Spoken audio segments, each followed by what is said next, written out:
All right, let's do this. Today, we're going to do something that might sound kind of crazy. You are going to build your very own web page. Yeah, you, from scratch. And trust me, it's way easier than you think.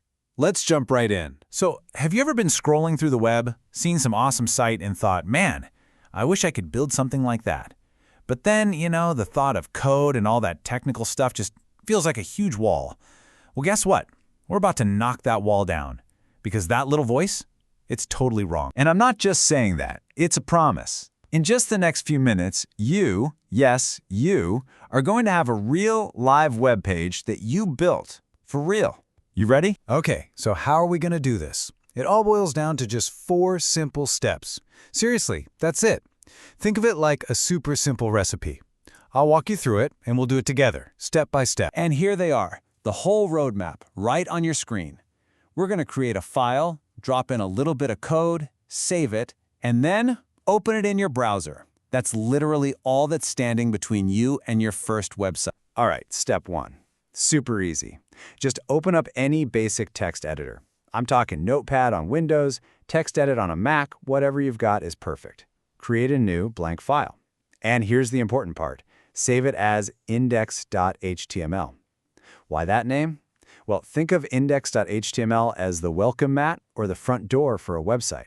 It's the default file most web servers look for first, so it's a really good habit to get into. Okay, step 2. Now we need the ingredients for our recipe. You see this block of code here? Just go ahead and copy that whole thing and paste it into that index.html file you just made. And hey, don't worry if it looks like gibberish right now. Seriously, don't sweat it. This is the basic skeleton for pretty much every single web page out there. We'll figure out what it all means in just a minute. Step 3, and this one is super important. Go ahead and save your file again, but make absolutely sure, like double check, that the file name ends in .html, not .txt or anything else. That little .html is what tells your web browser, hey, I'm a web page, treat me like one. It's a critical little detail. And now for step 4, the big reveal. This is the magic moment. Just find that index.html file wherever you saved it on your computer and double-click it. Go on. Your default browser should pop open and bam, you should be staring at your very first web page. You did it! How cool is that? Okay, so you've got a web page. Awesome. But what about that block of code we just used? The magic stuff? Well, let's pull back the curtain on that, because it's not really magic at all. It's actually a language, and it's just giving your browser a simple set of instructions. So what is all that stuff? What does it actually mean? Think of it this way. HTML is a language made up of these things called tags. You see them with the little angle brackets? Each tag is like one step in a recipe, telling the browser what to do. Make this a big headline. Make this a paragraph. Put a picture here. It's just a list of commands. So let's break this down. The easiest way to think about an HTML page is that it has 2 main sections, the head and the body. The head is kind of like the page's brain. It holds all the behind-the-scenes info that you don't actually see on the page itself, like the title that appears in your browser tab. Then you have the body. That's everything you do see. The text, the headlines, the pictures, all the visible stuff lives in the body. So you got the brain and the body. Simple as that. All right, you've built a page, and you get the basics of the language. Now, let's level you up with some pro tips. These are the little things that separate beginners from people who really know their stuff. They're simple habits that'll make your code clean, easy to read, and way more professional right from day one. Okay, here's your checklist for writing great code. We already talked about using .html and naming your home page index.html. The other big ones? Indenting your code.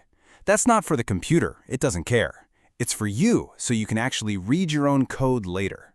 And always close your tags. You open a tag, you close it. This will save you from so many weird bugs down the road. These aren't just suggestions, they're the habits of pros. And here's a bonus tip that will change your life. While Notepad works, switching to a real code editor, something like VS Code, which is free, is like going from a skateboard to a sports car. It's a huge upgrade. It'll color code everything so it's easy to read, it'll help you by auto-completing your tags, and some can even show you a live preview of your page as you're coding. It is an absolute game changer, trust me. So, you've done it. You took that first huge step, and honestly, that's the hardest part. But this is just the start of the adventure, right? The journey doesn't stop here. So what's next? Well, here are a few ideas for your next mission. If you're up for it, go back into that file you made. Can you figure out how to add an image using the image tag?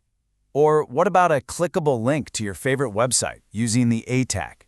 You could try making a bulleted list or even adding a button. Each one of these is like unlocking a new achievement. So let's just pause for a second and let that sink in. You just built your first web page. You are officially no longer just a consumer of the web, you're a creator, you're a builder. This wasn't just some silly little exercise. This was your first step. This is your ticket into a whole new world. So now the only question is, what are you going to build next?